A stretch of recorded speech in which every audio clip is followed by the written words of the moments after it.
Ladies and gentlemen, welcome back to The Truth. I'm your host, the one you love the most, Niall Heston, back with a brand new episode here on The Truth. Back once again with my boy AJ Ponciano. AJ, how are you doing here today? I'm doing great. How about yourself now? I'm doing great as well. Today, ladies and gentlemen, we're going to give you guys our Week 15 start, sit, sleepers, and busts for Sunday and Monday in the NFL. Your fantasy week got started with a tremendous Thursday night game, which we just finished between the Rams and the 49ers. The Rams winning an astounding 12-6 ball game. So I'm sure the fantasy lineups were popping. Even the defenses weren't doing too much, I don't think. I know San Francisco had like 5 or 6. I don't know what the Rams had, but it was just kind of like a weird football game to say the least. But did you have any standouts on any of your teams in that Thursday night game? So our league, I basically lost this week already. In our league, I have Juwan Jennings, I have Cooper Cup, I have Debo Samuel. My two defensive players that Yeesh. played tonight, Byron Young and Fred Warner, did well. But Cooper Cup, biggest bust of fantasy football. You're going to hear this throughout the entire next week. He had zero catches, zero fantasy points for him in Really? the first round playoffs. Didn't have a single catch, only three targets the entire game. I mean, it was bad. Wow. And the funny thing was, I didn't really watch much of the game. I was watching Wild, the Hawkeyes, all that stuff. But when I was looking in general, I had seen that briefly, like you had scored 40 fantasy points. I'm like, damn, he must have had a good week. I didn't realize he had like 6 players going, and collectively it got worn out. I was hoping that it would have been flipped because I'm going against Puka Nakua in that league, and I guess Puka got all the targets there. But good news is in that league, it's a dynasty league. I thought you did, no offense, I thought you did better than I was expecting you to do. Not because I was worried that you weren't going to be a good fantasy manager, but um, I just felt like, especially where that league was at, that you at least made strides in the right direction, and you got way more draft picks probably than I do. So at least you can build on the future there. And I'm expecting big seasons from Brian Thomas after I wouldn't say a terrible year. He had a good start, kind of cooled off, and slowly kind of picking up again. So, yeah, but that's just the nature of it. I feel like all my teams in fantasy like have a great final week, and then they just lay a goose egg in that first round of playoffs, which sucks. But it's unfortunate. It is fantasy though. It's always fun to do. So, anyways, today we're gonna give you guys our week 15 starts, sits, sleepers, and busts. We give you guys 3 starts, sits, sleepers, and busts. So, AJ, go ahead and give me your 3 starts this week. Yeah, first of all, I'm going to go with Malik Neighbors. Malik Neighbors has been pretty solid all year. He missed some time, so his stats don't look as good, but I mean, they're right there with all the other rookie wide receivers, with Vlad, with Brian Thomas, and they're going against one of the worst pass defenses in the NFL, in the Ravens. Giving the most yards at almost 3,700 total yards, 23 touchdowns, 7 interceptions. I don't expect him to get into the end zone, but he averages, I want to say, almost 10 targets a game. I mean, the volume's been there whenever he's played, no matter who's at quarterback. If it's Locke, Tommy DeVito, Daniel Jones, it just hasn't mattered. He's been that number one option from day one. So I expect him to have a lot of targets, especially in a game that I think everyone's going to assume that the Giants are going to be down against the Ravens a good amount. They're going to have to throw. He's no, like I said, he's no one target. He averages 10 targets per game. This is a game I wouldn't be surprised if he's close to like 15 targets. Next up, I got Rico Dowdle. Rico Dowdle's been solid the last 2 weeks. I want to say, if I remember correctly, he has back 100-yard games on the ground. And going against Carolina this week, he's given up the most rushing yards at 2,211 with 19 rushing touchdowns given up. I just don't expect them to go away from it. They've given him a good amount of carries. Like I said, I'm pretty sure this is now back-to-back weeks that he's had 100 rushing yards in a game, which I think is the first time, maybe second time he's done that in his entire career. And with that, I'm going to stay in that same game. I'm going to go with Chuba Hubbard. Chuba Hubbard has been one of the most underrated running backs in the NFL this year. He was someone that I really liked going into this year. I thought he was going to be one of the only really bright spots of this offense, especially how he ended last year. But he broke over 1,000 yards this past week in 13 games, which was really good. 8 rushing touchdowns.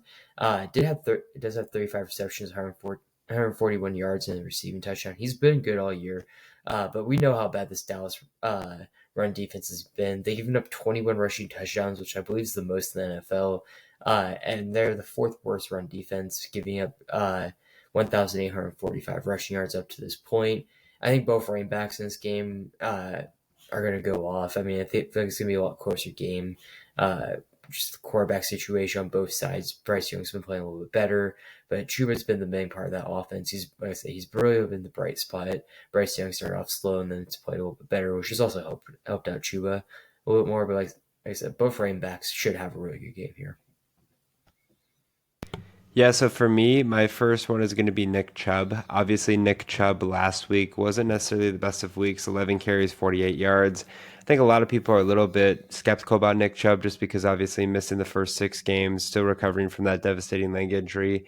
Has that one kind of breakout game per se, 20 rushes for 59 yards and 2 scores in week 12. But other than that, it's just kind of been mediocre. I know it's kind of not cutting time when it comes to fantasy playoffs, and you're really looking for guys that are going to be consistent. You're not looking for the Cooper Cups that are going to, do nothing for you in the first round of playoffs. Although I do feel like Nick Chubb is still bound for a big game, whether it's this week, next week, or the following week. I just don't really know when. I'm still trusting him as an RB2, especially in this matchup against Kansas City. I know obviously Jerome Ford has gotten some touches. James Winston's been really good and really bad, but I think overall Nick Chubb's going to do fine. That Kansas City defense is a good defense, but their defensive front is a bit concerning. I think Nick Chubb's going to be able to utilize that effectively and have some success, which is going to allow him to kind of get through some holes and get in the end zone here again. In the 7 games that he's played, only 3 touchdowns on the year, which is obviously good at the moment. But I think as time goes on, you're going to see some more production from him. And I wouldn't be surprised if it's this week at home against Kansas City. Secondly, I'm going to go with CJ Stroud. Obviously, not the best of years for CJ Stroud, currently ranked as the 19th position quarterback, and he's played in every game. The biggest thing, obviously, has been just his inability to get consistently 19, 20, 21 points. Only one game on the year where he's gotten over 18, and that was in Jacksonville in week 4, 23.5 on 345 yards for 2 touchdowns.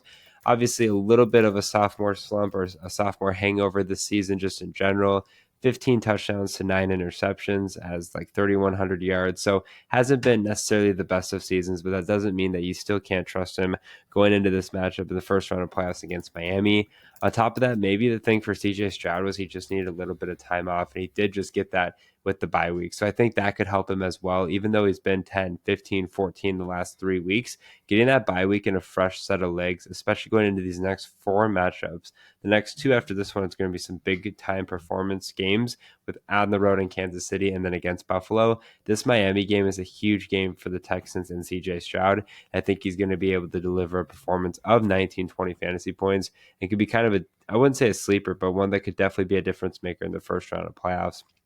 And then finally, I'm going to go with Tyrone Tracy. I think he's got to be a start by this point. He's really been a start since that week 5, week 6 range when he took over that lead #1 running back role. As a rookie, he's been phenomenal for the Giants this year. Even with their quarterback instabilities with Drew Lock and Tommy DeVito, he's really stepped up nicely. Last week against the Saints, I'm sure you watched that one, 14 carries for 45 yards and a score. 5 catches for 38 yards, had his third highest game on fantasy points at 19.3. And I think that's going to, stay consistent. I believe Tommy DeVito is back at quarterback. I could be mistaken on that. But regardless of whoever the quarterback is, it's going to be a bit inconsistent just because it's like both guys are trying to lose the game for the Giants, it seems like at this point. Obviously, the legend Tommy DeVito and then Drew Lock started like 0 for 9 to start his week. So it's been rough for the quarterback play, and that's affected guys like Malik Neighbors. But one of the guys that I don't really think it's affected too much is Tyrone Tracy. In a way, it could benefit him with the quarterback stumping it off to him. But overall, this should be a game where, again, he gets consistently 14, 15 fantasy points and could sit comfortably in that running back 2 role. Even going against a team like Baltimore, they are playing at home, which does usually play advantage better for Giants running backs than just running backs that are playing at home in general. All right, what about any sits? I'm actually on the other side of Tyron Tracy. I would say he's more of a sit this week, in my opinion. Like you said, that he has been getting targets to the backfield. I think last week was a little bit of a misconception. He had 10 targets, 5 receptions for 38 yards. That was mainly because the Saints sent a lot of blitzes this past week, last week against Drew Lock. And they were at home also in that game. They were in New York. And like I said, did have scores last 2 weeks. It's just the inconsistency in carries. Last 2 weeks, if you take away both touchdowns, he's a very low end RB2, and then maybe more of a flex play. We've seen it. One of my takeaways with Tracy the last couple times I've talked about him is when he gets over like 15 carries, he has 100 yards.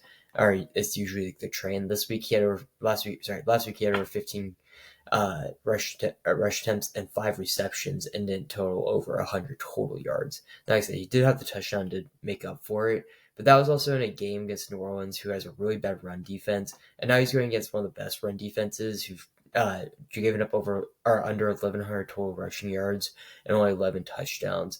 There's a chance that Tracy does get in for a touchdown, but I think that's the only saving factor for him this week. For fantasy value wise, this team has shut down, like I said, they've shut down the running game. They allow under 100 total rushing yards per game up to this point. And he just played the Saints defense, who's been really bad defensively on the ground throughout this entire season. Next up, MVS for the Saints, Marquez Valdez-Scantling. I think his run's over. He had a really magical run going on the last 3-4 weeks, whatever it was, having big plays.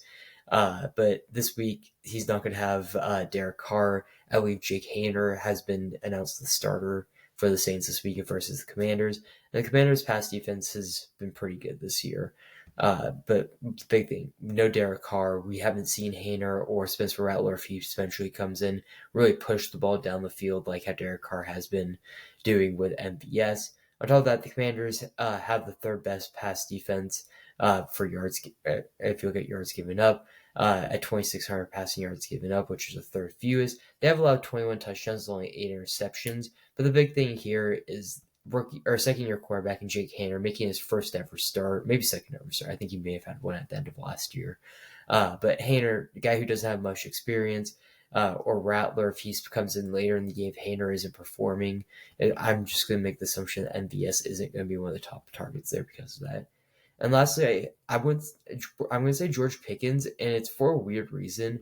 It's not even because I think George Pickens will have a bad game. I mean, there's a chance of it, but George Pickens going against the Eagles, who been good defensively, given the second least amount of passing yards, 14 touchdowns, 8 interceptions. So great scenario there. But there's a chance that CJ Garner Johnson, he does play this week. I'm not sure if he's been ruled out yet, but if he does, those are two personality guys that will probably fight. If they're both on the field guarding each other, there's a good chance that they will fight and they'll probably be ejected in this game. But if you take away that, Cooper DeJean going against Pickens has been, I think it's going to be a really good matchup. Also, Mitchell on the other side of the ball, if he runs up against Pickens, they've been one of the best rookie cornerback duos that we've seen in a long time, but also one of the best duos in the NFL these last probably 6-7 weeks up to this point. Plus, they're also playing the Eagles at home. Eagles pass defense, like I said, start off the year a little bit slow, but this right now, these last like 6-7 weeks, they've been one of the best. They've given up the second least amount of passing yards. Like I said, 14 touchdowns, only 8 interceptions.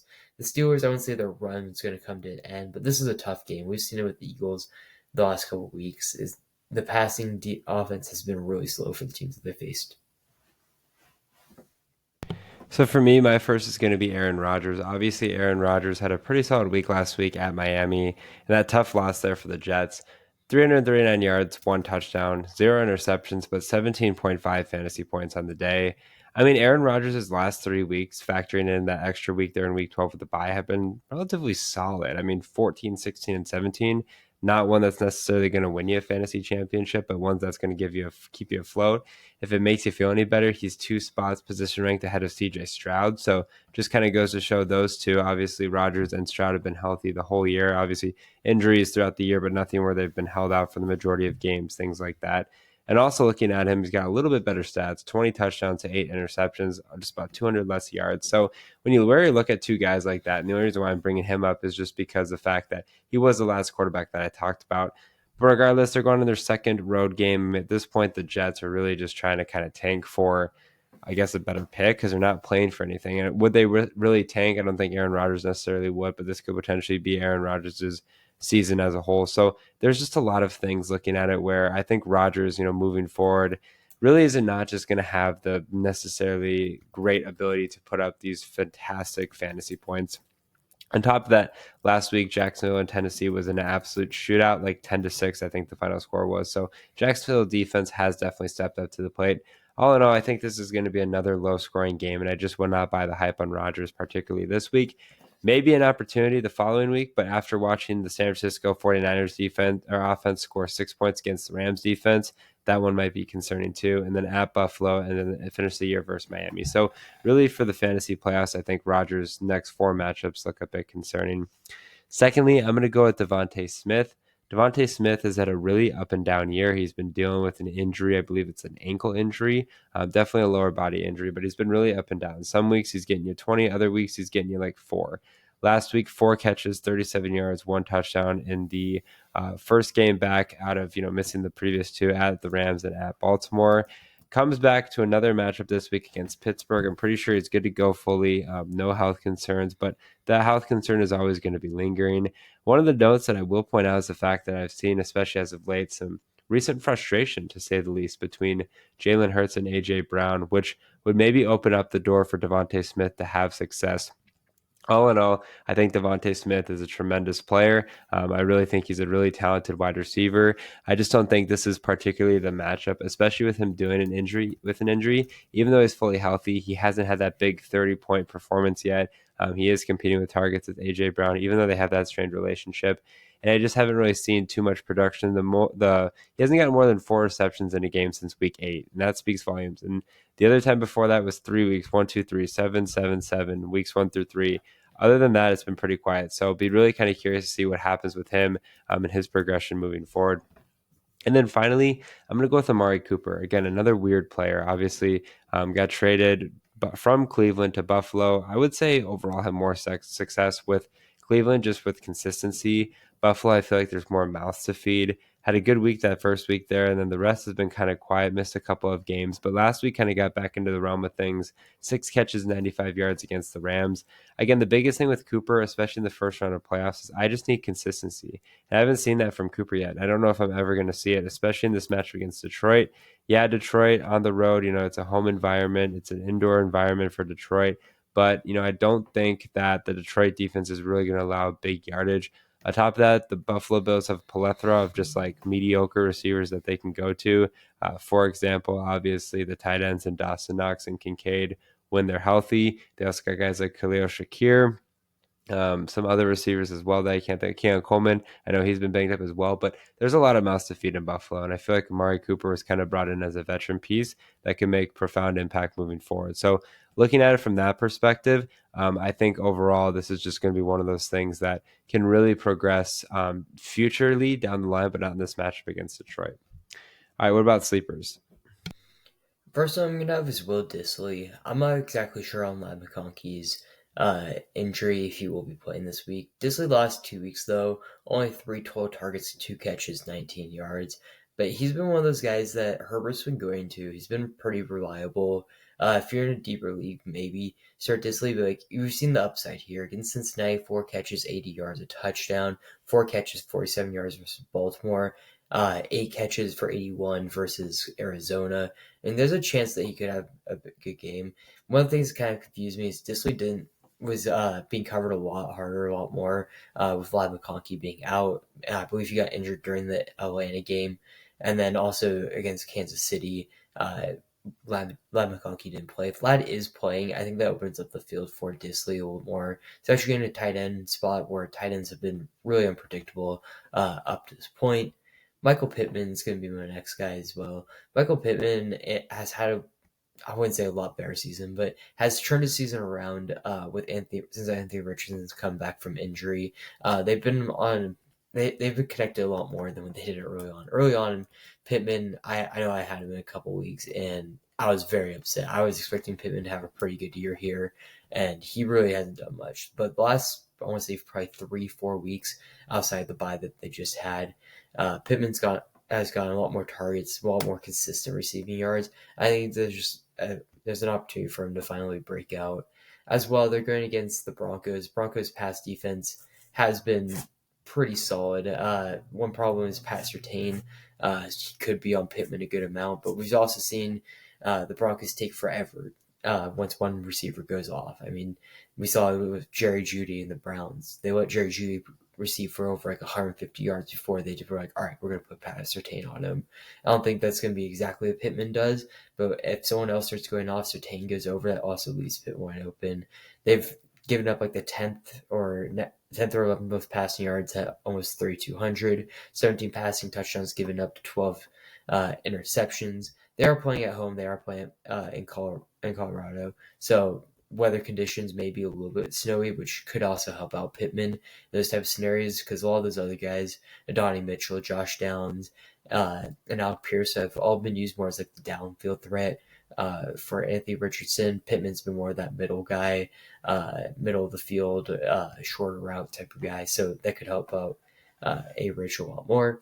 And then Nick Westbrook, Alclane. I always forget. I always mess up that last part of his name, but he's been going off. I mean, I want to say last week was his a little bit more quieter week for him, but he's going against one of the more worst pass defenses in the NFL. And one thing about him for the first couple weeks, especially when he scored like I want to say it was 2-3 weeks back to back with long touchdowns, is that without those he really didn't do a whole lot. I want to say the last couple weeks he's really turned that around. Going against Bengals pass defenses, only had 8 interceptions, 20 to 24 touchdowns, almost 32 hundred yards given up. I mean, Nick's been really good. Will Levis has looked, I wouldn't say a lot better, not to the Hall of Fame level that you expected him to be at, but he's looked a little better. He's commanded this offense a lot better. Yeah, like I said, last week was a little down week. One catch for 19 yards, but against Washington, 3 for 61, 2 touchdowns, 2 for 48, a touchdown, 2 for 117 and a touchdown. And outside of last week against Jacksonville, which was a close game. I was surprised he didn't play a lot better, especially against a really bad Jacksonville pass defense. But besides that, like he's had those big plays, he's had those long catches. I mean, he had a 98-yard receiving touchdown against Minnesota. I know that you remember that one for sure. But uh, he's been not as reliant on those big plays. Yes, he's only had 2-3 receptions, but his targets have been there. 6, 5, 8, like they've been there. So I just like that potentially as a flex play. He's a big boomer bust type of player, especially if you had someone like Cooper Kupp that got put up a zero for you and you need a big boomer bust guy instead of just kind of like well, he's going to give you 5 or he's going to give you 10, 12 points. You need someone who could potentially give you 20 points.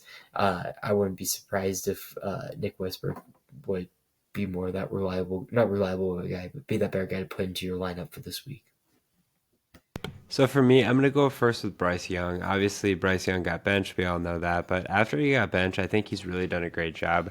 Last week took maybe a little bit of a step back in general with the 191 yards, a touchdown, and an interception. Looking at it from that perspective, I mean, 12.5 fantasy points, 7 carries, 29 yards. Like, wasn't the best of performances, but we look at the previous games, 23.6 and 16.5. He's had 5 games in a row now where he's had one passing touchdown. I think a big part of that is the fact that the Panthers have a lot of just kind of questionable options. Like they have Adam Thielen, who's been injured for a good chunk of time. They have guys like Xavier Legette, their young rookie. They have some other players as well, but it's just kind of been a mix of players. It's not like you put Bryce Young in a situation in San Francisco where there's just tons of options that he can consistently throw to every week and have success. The biggest thing for Panthers fans, though, is we've seen a step in the right direction with Bryce Young's development. We've seen him progress in a far better form than he was before he got benched. So that's a positive for him there. Also in this matchup, they're going against the Cowboys. The Cowboys defense has been horrible. You can thank Mike Zimmer for that. Cowboys fans, I had to deal with him for however long we had him as our coach, but it's been a really bad defense. And these are two really bad teams. So when you look at it in the grand scheme of things, this could be a high scoring affair, even though it's the Panthers and the Cowboys. I think this could be a matchup where Bryce Young gets his first 3 touchdown performance of the season. I really do. I think there's a lot of opportunity for growth and development against Dallas. And again, now, many people are starting Bryce Young unless it's a really deep league or super flex, something like that. But Bryce Young could have a profound impact for your fantasy team and be a dark sleeper to kind of help win your fantasy championship. Secondly, I'm going to stick with quarterbacks and I'm going to go with your guy, Jake Haener. Looking at the Saints as a whole, obviously they lost Derek Carr. Now it's Jake Haener's turn. Now, the biggest thing I've always said with backup quarterbacks is, hey, like, let's see, this first game, this could be an opportunity for them to have a lot of volume, a lot of output.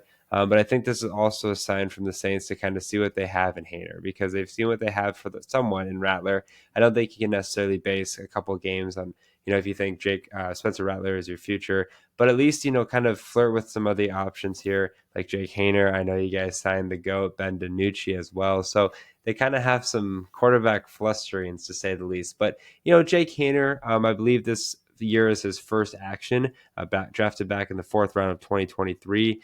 looking at it from that perspective, 48.3 completion percentage, 177 and one touchdown, 10 carries for 15 yards. Biggest thing I see for that is his ability to move around at least a little bit. 10 carries is a bit appealing. Obviously needs to work on the completion percentage a little bit, but didn't throw an interception, right? Like he didn't turn the ball over, which I think you ask a young quarterback to do. So there are some positives there, especially looking into this matchup here against Washington, who has had a good defense in the past, but again, could be one of those high scoring affairs.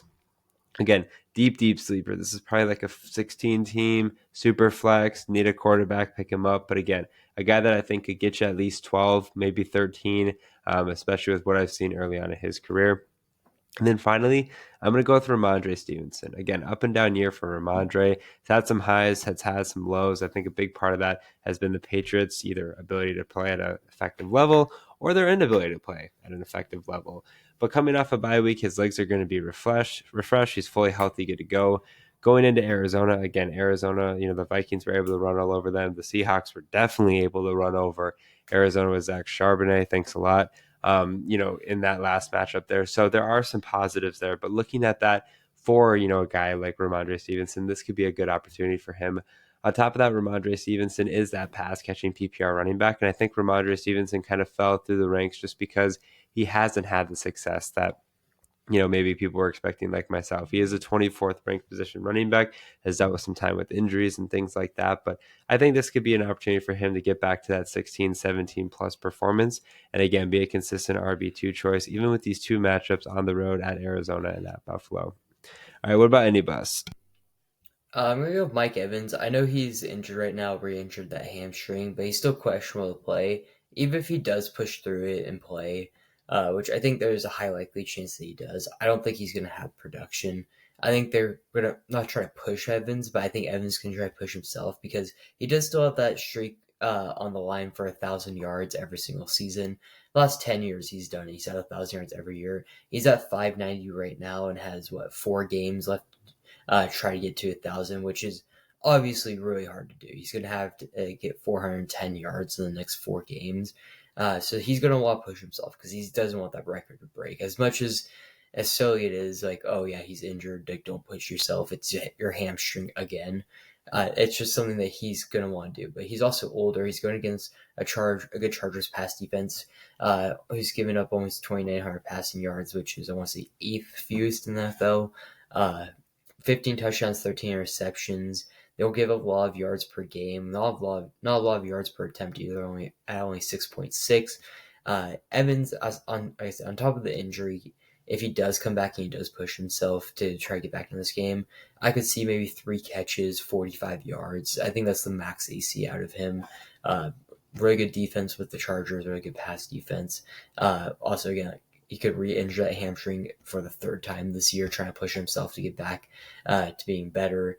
And he may also try to do it because the Bucks are technically in playoff push. Actually, I think they may be first in the division now because the Falcons skid that they've gone on the last, I want to say, 3 weeks. Next up, I have James Cook. James Cook, I'm going to be starting him because I don't have any other option. It's either Jalen Wright or James Cook in the position I'm at. But James Cook is going against a pretty good run defense this week in the Lions, one of the best run defenses in the NFL.